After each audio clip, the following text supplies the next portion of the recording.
Now, the working of the immune system is based on two important components. One is humoral immunity, humoral response, and cell-mediated response or cell-mediated immunity. Adoptive immunity कैसे develop होती है body में, कैसे function करती है, इसके लिए ये जानने के लिए जरूरी है कि हमें ये पता होना चाहिए कि ह्यूमोरल रिस्पॉन्स कैसे डेवलप होता है, सेल मीडिएटेड इम्यून रिस्पॉन्स कैसे डेवलप होता है। आपको ये भी मालूम है कि ह्यूमोरल रिस्पॉन्स में जो की प्लेयर्स है, these are B lymphocytes and their antibodies, that is why it is also called antibody mediated immunity, because in this response antibodies are formed, while in cell mediated response it is mediated by macrophages, natural killer cells and T lymphocytes.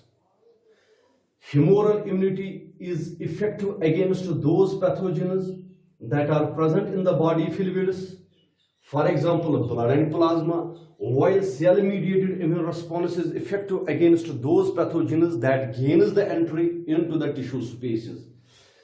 This is effective against the cancer cells or any damaged cell, while the humoral response is effective against the bacteria, viruses that gains entry into the body fluids.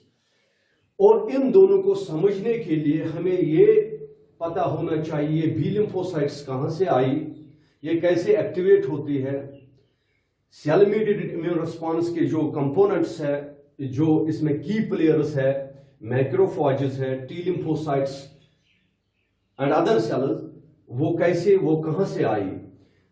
All the cells, all the blood cells comes from a single hemopoietic stem cell। ये मैंने आपको बताया, this is the blood mother cell which give rise to three important generation of cells: lymphoid progenitor cell, myeloid progenitor cell, erythroid progenitor cell. The whole process is called hemopoiesis, the process of formation of all blood cells from a single hematopoietic stem cell. This is called a hemopoiesis. Lymphoid progenitor cells then differentiated into naive B cells. Naive B cells are immature cells.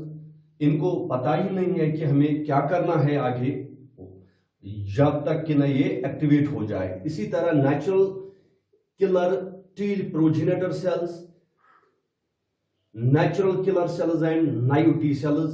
These two cells are derived from natural killer T progenitor cell, which in turn derived from the lymphoid progenitor cell. Now the myeloid progenitor cells can give rise to unknown progenitor cell and granulocytes. Unknown progenitor cell gives rise to monocyte, monocytes give rise to macrophages, dendritic cells and mast cells. Granulocytes are neutrophils, basophils, eosinophils, and erythroid progenitor cell give rise to later on RBCs. Now, how the immune response, how the adaptive immunity develops in our body, how immune response is developed, how cell mediated immunity develops in our body, इसके लिए हमें यहां पे जानना है ये जो myeloid progenitor cell है, myeloid progenitor cell which is derived from hematopoietic stem cell in the bone marrow, gives rise to unknown progenitor cell which gives rise to monocytes. Monocyte is a type of WBC. This monocyte is present in the narrow blood capillaries, in the blood capillaries. Blood capillaries are thin walled. made of single endothelial cells. These cells are attached to one another, their edges are connected to one another and leave small pores. This is a capillary where monocyte is present. This is monocyte. This is a tissue.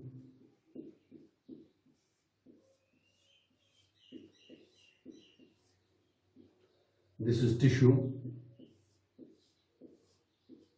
And now this is the tissue space. Tissue space.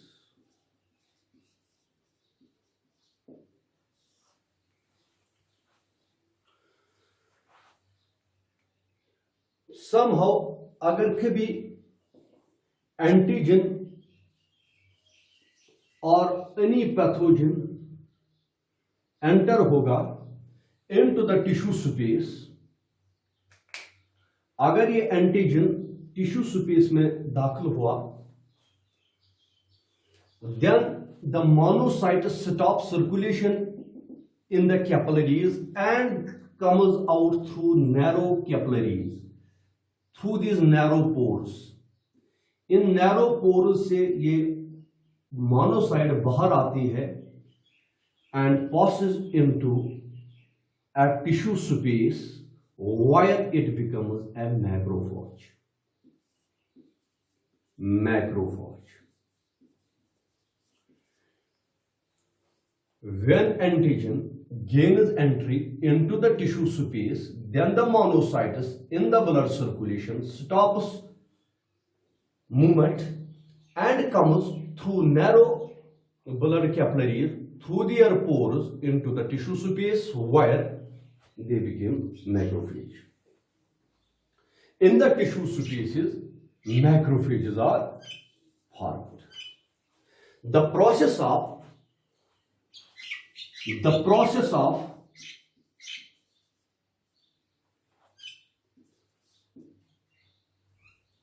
coming out monocytes through the pores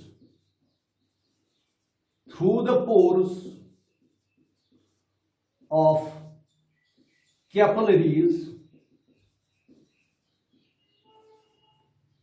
and becomes macrophage in the tissue space,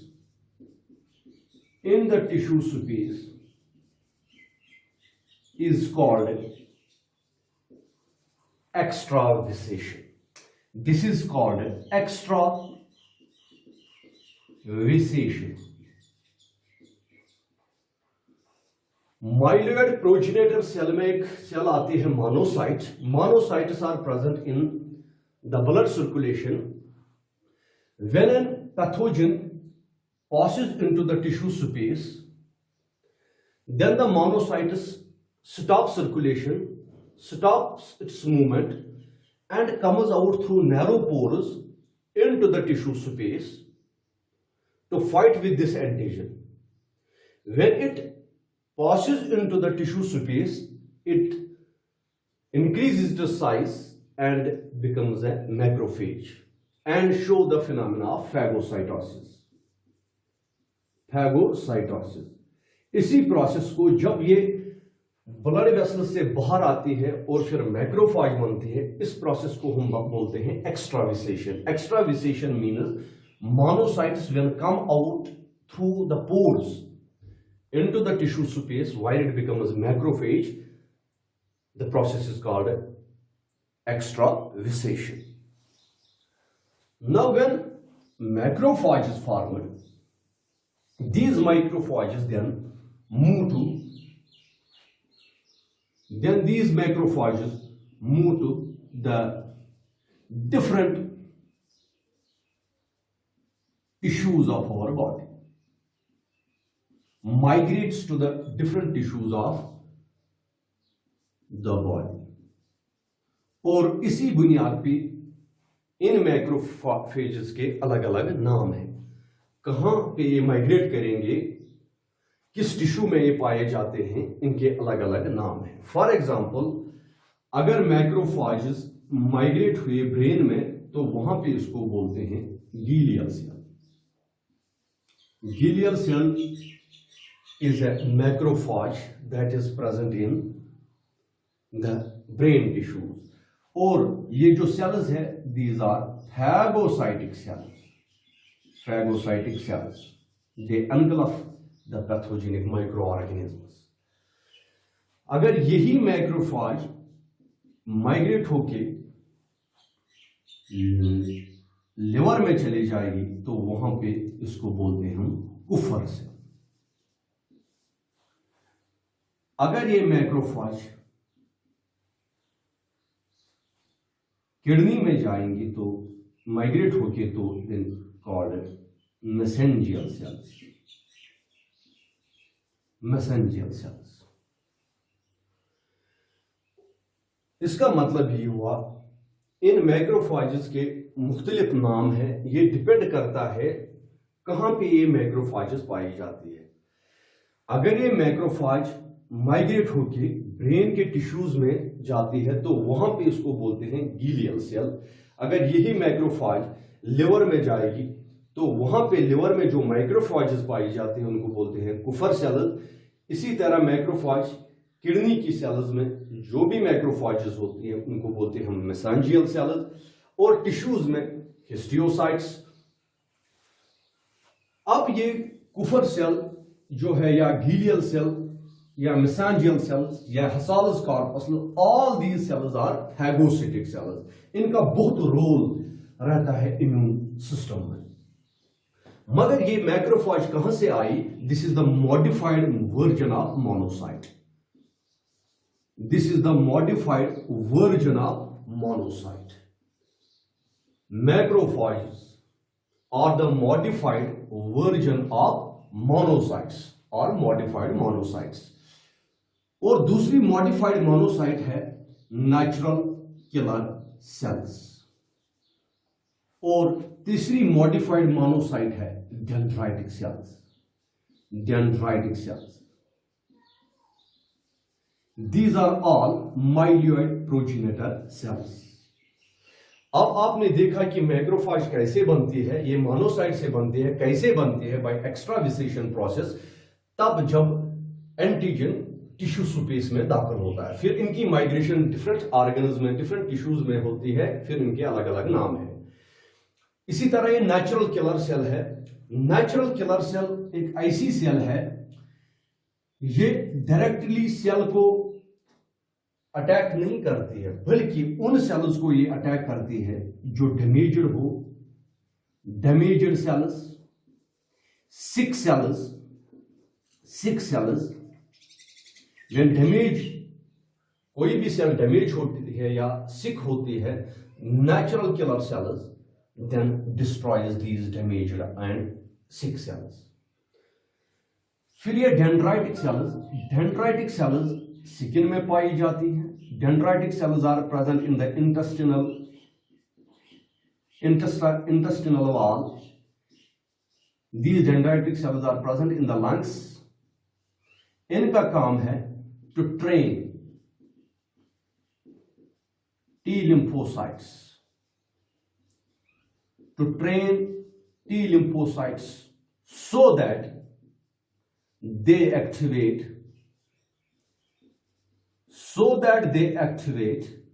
B lymphocytes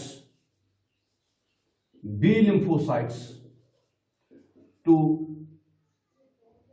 start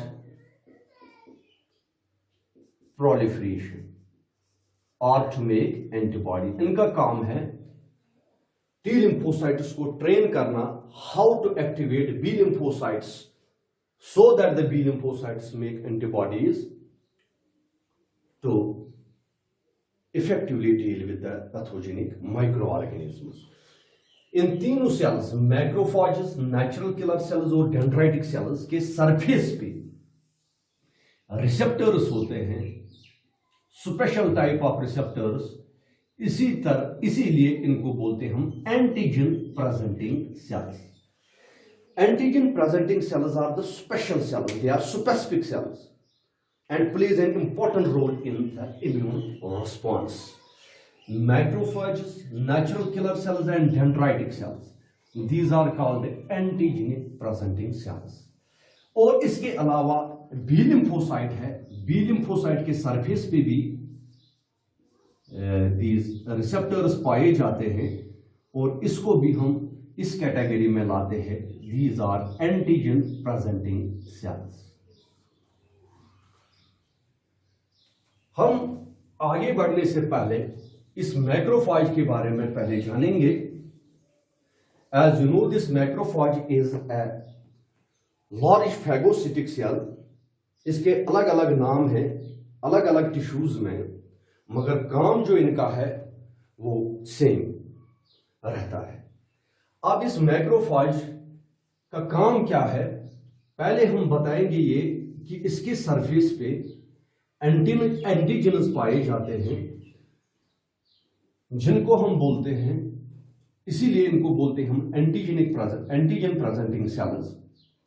और इस cell में कौन कौन सा antigen present पाया जाता है, एक है इसमें major histocompatibility complex second, class second. This is a glycoprotein, this is a glycoprotein. ये इनके सेल सरफेस पे होता है मेजर हिस्टोकम्पैटिबिलिटी क्लास सेकंड. बाकी जो न्यूक्लिएटेड सेल्स हमारी बॉडी में हैं other than antigen presenting cells, इनके पास भी होता है major histocompatibility complex class first. Body में जितनी भी सेल्स है उनके सरफेस पे एक प्रोटीन पाया जाता है, that is called major histocompatibility complex. इस कॉम्प्लेक्स के दो क्लासेस है, एक क्लास है मेजर हिस्टोकम्पैटिबिलिटी क्लास फर्स्ट, ये हर किसी सेल में पाया जाता है, मगर major histocompatibility complex class second ये सिर्फ एंटीजन प्रेजेंटिंग सेल्स में पाया जाता है. मसलन मैक्रोफाजेस में, बी लिम्फोसाइट्स में, नेचुरल किलर सेल्स में, डेंड्राइटिक सेल्स में, इन सेल्स में class second major histocompatibility complex पाया जाता है. अगर बॉडी में कोई भी फॉरेनर आता है, उस फॉरेनर को प्रेजेंट करने के लिए यही इन्हीं प्रोटीन्स की जरूरत पड़ती है. अगर कोई फॉरेनर बाहर से आया, these cells effectively deal with the foreigner but presents their antigens through these complexes, major histocompatibility complexes. इनको हम these are chemically glycoproteins. बात करेंगे हम मैक्रोफाजेस की, इनके सरफेस पे होता है major histocompatibility class second protein, जिसकी वजह से ये एंटीजन को प्रेजेंट करता है बाकी सेल्स को ताकि उनको एक्टिवेट कर सके. ये जो मैक्रोफाज है, दिस इज मैक्रोफाज.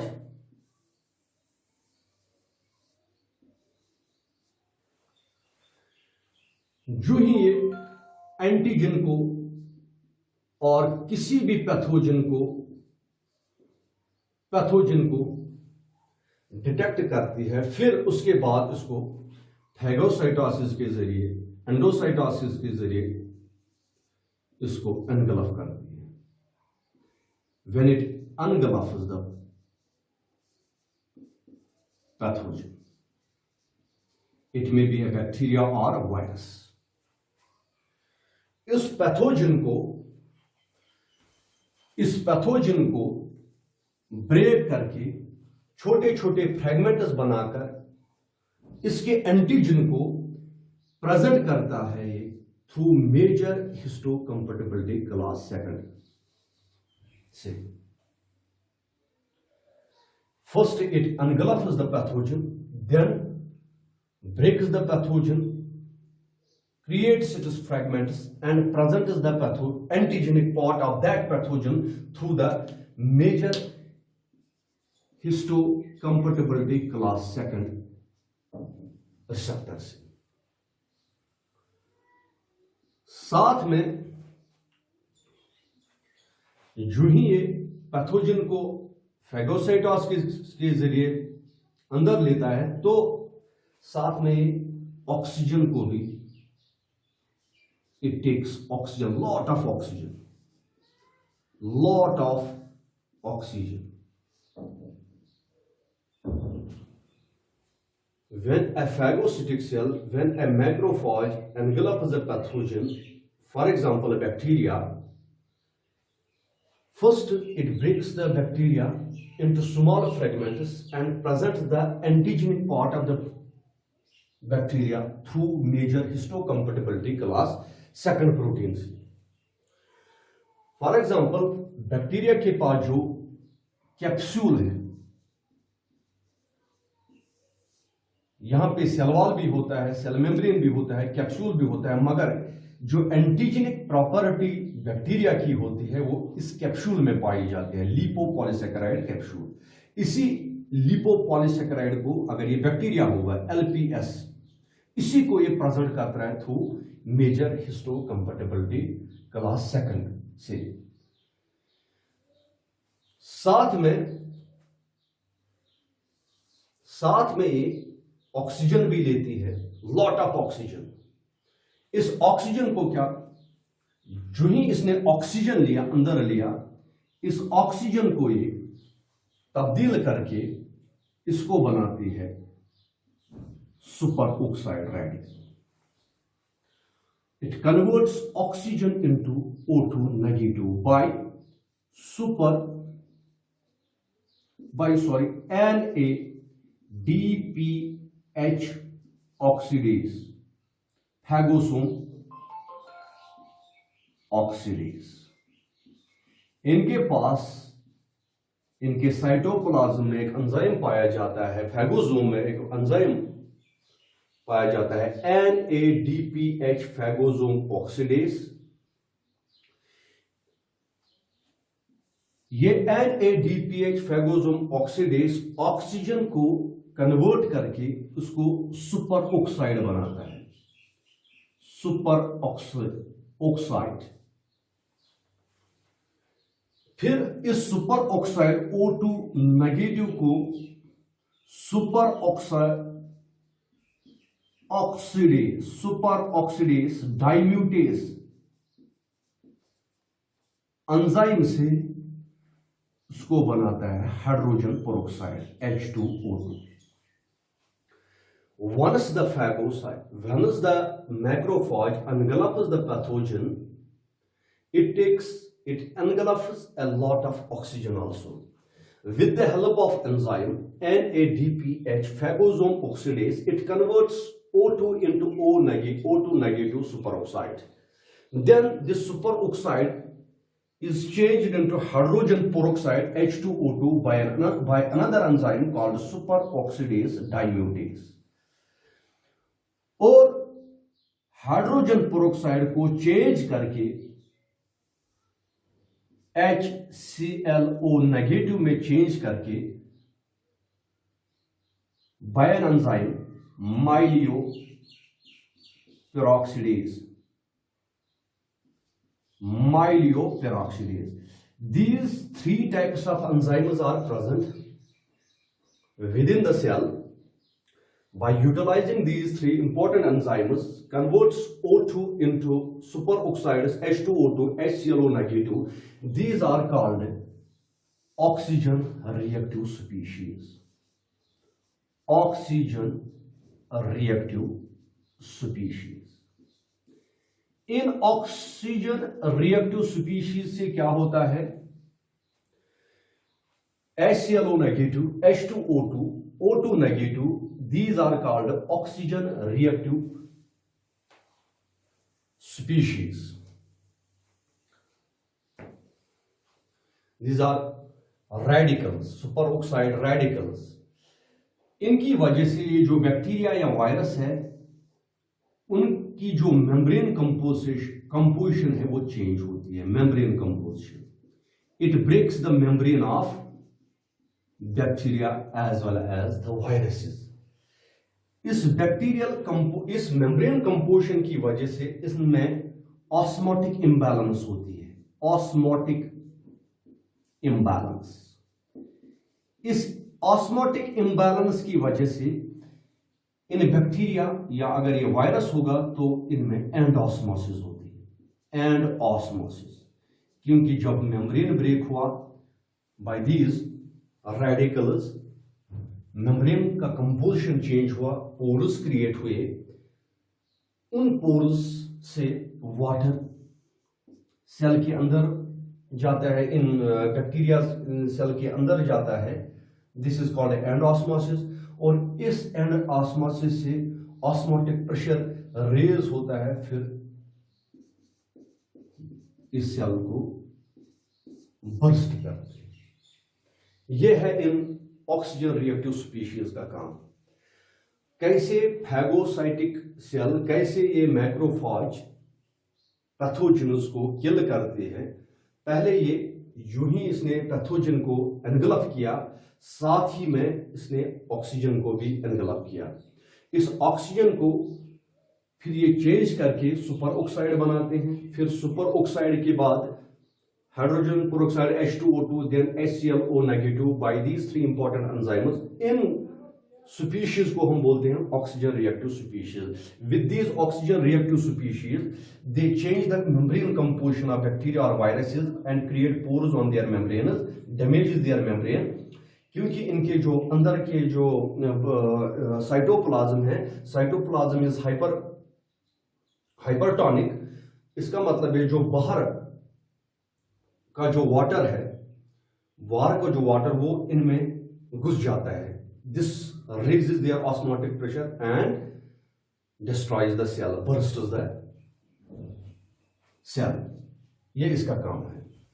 अगर इसने ऑक्सीजन नहीं लिया तब भी इसके पास बहुत सारे माइक्रोबियल पेप्टाइड्स है, उन माइक्रोबियल पेप्टाइड से इन पैथोजेन्स को किल करती है।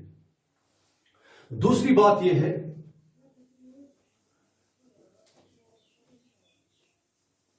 जो ये नायु टी सेल्स है, जो naive T cells, naive means immature, naive T cells, अभी इन सेल्स को ये अभी डिफरेंशिएट नहीं हुई, अभी इनको पता ही नहीं कि हमें क्या करना है, इनको एक्टिवेशन की बहुत जरूरत है। जब ये एक्टिवेट हो जाएंगी तब ये एक स्पेसिफिक फंक्शन करेंगे। इसके लिए ये जो नायु टी सेल है इनकी भी दो टाइप्स है। One is called naive T cell with CD8 receptor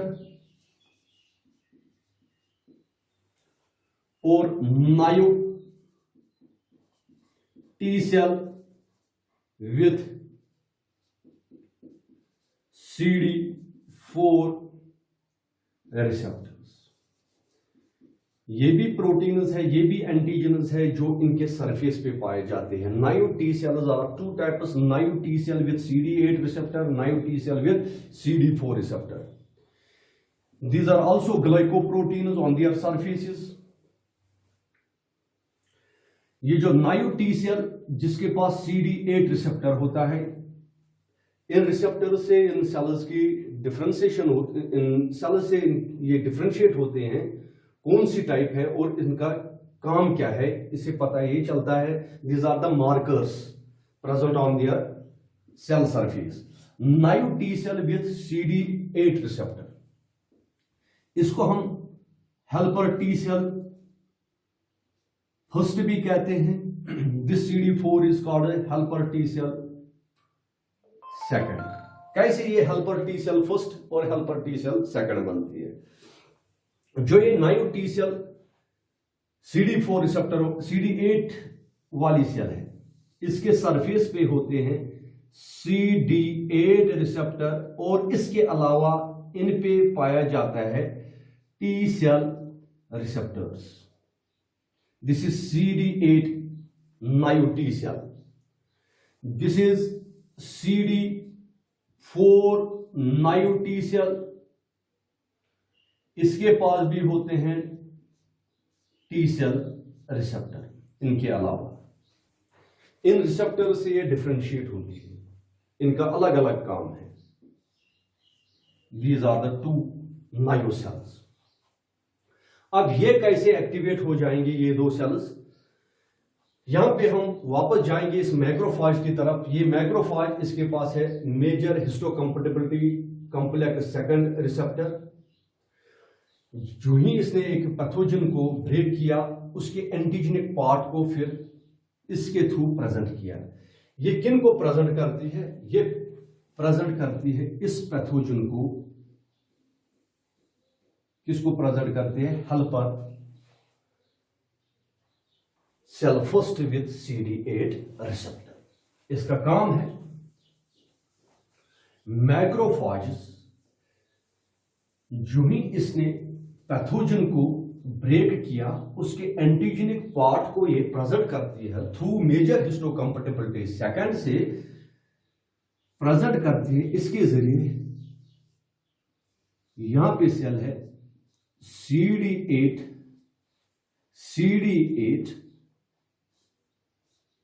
helper T cell first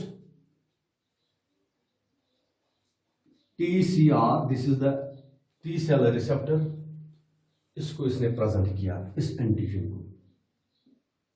this present is this antigen to helper T1 cell with CD8 receptor. Then it gets differentiated. It gets differentiated. Helper T1 cell gets differentiated into cytotoxic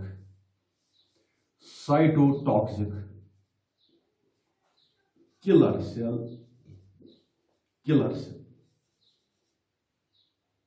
cytotoxic killer cell. कैसे cytotoxic killer cell बनी? ये T lymphocytes की type है। Cytotoxic killer cell is formed when macrophages present the antigen to those helper cells having CD8 receptor through major histocompatibility class second protein के जरिए।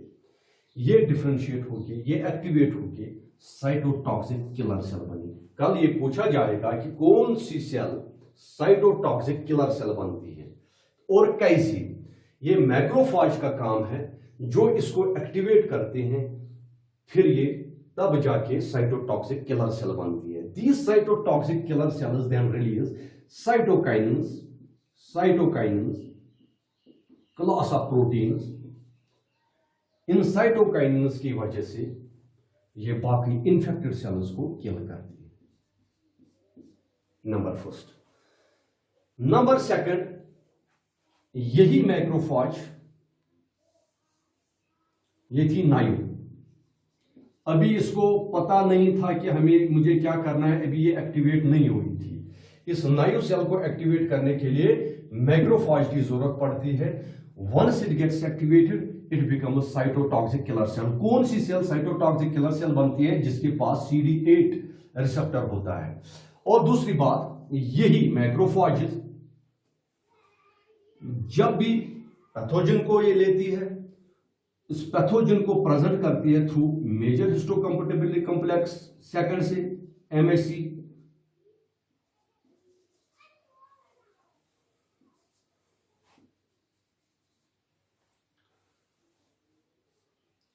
With दूसरी वाली cell जो है CD4 naive T cell with CD4 receptor. इसके पास होता है टी सेल रिसेप्टर। ये टी सेल रिसेप्टर और ये एंटीजेनिक पार्ट, इस एंटीजेनिक पार्ट को ये प्रेजेंट करती है। इसी से ये CD4 सेल एक्टिवेट होके helper T cell with CD4, helper T cell with CD4 receptor cell बन जाती है। कैसे हेल्पर टी सेल बनी? यह है साइटोटॉक्सिक किलर सेल जो नायु टी सेल से बनी विथ CD8 रिसेप्टर, और naive T cell with CD4 receptor वाली सेल बन गई helper T cell. Once it gets activated by the macrophages. When macrophages present the antigen through major histocompatibility class second to the naive T cell with CD4 receptor, it becomes helper T cell. अब हमें पता चला एक class helper T cells का है cyto, एक class है naive T cell with CD8 receptor, naive T cell with CD4 receptor, naive T cell with CD8 receptor वाली सेल को साइटोटॉक्सिक किलर सेल बन गई, और naive T cell with CD4 receptor वाली सेल को helper T cell बन गई by the activation. ये जो एक्टिवेशन इनको मिली, ये एक्टिवेशन मिली है मैक्रोफाज से। ये था रोल मैक्रोफाज का, कैसे ये हेल्पर टी सेल्स को साइटोटॉक्सिक किलर सेल्स को बना लेती है। दूसरी बात ये तब ये एक्टिवेट तब होती है जब antigen, this happens only when the antigen enters into the body. इसीलिए मैंने पहले भी कहा था आपको, अडॉप्टिव इम्यूनिटी तब तक डेवलप नहीं होगी जब तक कि ना एंटीजन बॉडी में एंटर होगा। ये जो नाइव टी सेल्स थी, naive T cell CD4 CD8, ये अनरेस्पॉन्सिव थी, ये इनएक्टिव थी तब तक जब तक कि पैथोजन ना बॉडी में एंटर हो जाए। जो ही पैथोजन एंटर हुआ, मैक्रोफाजेस ने उनको फ्रेगमेंट्स में डिवोर करके, किल करके उसके एंटीजन को प्रेजेंट किया। तब उसी एंटीजन की वजह से ये naive T cell, naive CD4 वाली सेल्स या naive T cell with CD4 receptor वाली सेल्स को साइटोटॉक्सिक किलर सेल बन गई या हेल्पर टी सेल बन गई। इसके बाद एक और सेल इनमें है जिसका नाम है B lymphocyte, B naive cell. इसको भी पता नहीं है कि मुझे क्या करना है, बी नाइव सेल। मगर इस बी नाइव सेल में ये भी एंटीजन प्रेजेंटिंग सेल है। इसके सरफेस पे भी होता है MHC क्लास सेकंड प्रोटीन। इसके अलावा इनके सरफेस पे होती है एक एंटीबॉडी। बी नाइव सेल और टी नाइव सेल में यही फर्क है, उनके पास एंटीबॉडी नहीं होती है, इनके पास एक major histocompatibility class second protein और इसके अलावा एक एंटीबॉडी होती है ऑन देयर सरफेस। इसी एंटीबॉडी से ये पैथोजन को ऐड करके, रिसीव करके, अटैच करके फिर उसको प्रेजेंट करती है MHC कॉम्प्लेक्स क्लास सेकंड्स से। मगर अगर हम इसको देखेंगे, इस एंटीबॉडी को, अगर इस एंटीबॉडी को हम देखेंगे, ये एंटीबॉडी ये क्या है, ये है प्रोटीन। इसकी जो शेप है वो वाई शेप्ड है, शेप इसकी वाई है। इसमें क्या होता है, ये 4 पॉलीपेप्टाइड चेन से बनी होती है। इसमें क्या क्या होता है, एक होता है इसमें कांस्टेंट रीजन। इस एंटीबॉडी में एक कांस्टेंट रीजन होता है। ये जो कलर पार्ट मैंने यहां पे बनाया, this is the constant region of the antibody. Constant region, this is constant. एक एंटीबॉडी के पास होता है एक कांस्टेंट रीजन और दूसरा होता है variable region. Variable region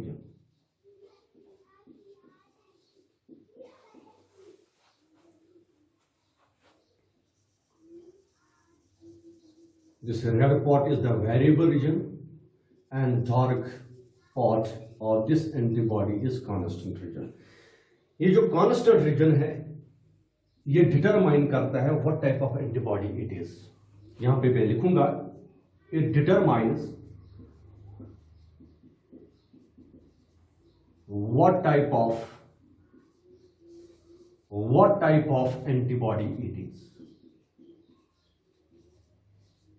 What type of antibody it is. और जो ये वेरिएबल रीजन है, इसको वेरिएबल क्यों कहा गया? क्योंकि ये जो पार्ट है इसमें जो एमिनो एसिड्स की सीक्वेंस होती है वो डिफरेंट एंटीबॉडीज में डिफरेंट होती है, इसीलिए इसको वेरिएबल कहा गया। ये जो एंटीबॉडी है ये प्रोटीन से बनी होती है। आपको पता है कि प्रोटीन एमिनो एसिड्स के बने होते हैं। यहां पे जो सीक्वेंस है एमिनो एसिड्स की, एक एंटीबॉडी में एक सीक्वेंस होगी, दूसरे एंटीबॉडी में दूसरी सीक्वेंस होगी। फॉर एग्जांपल बहुत सारे इम्यूनोग्लोबिन्स है,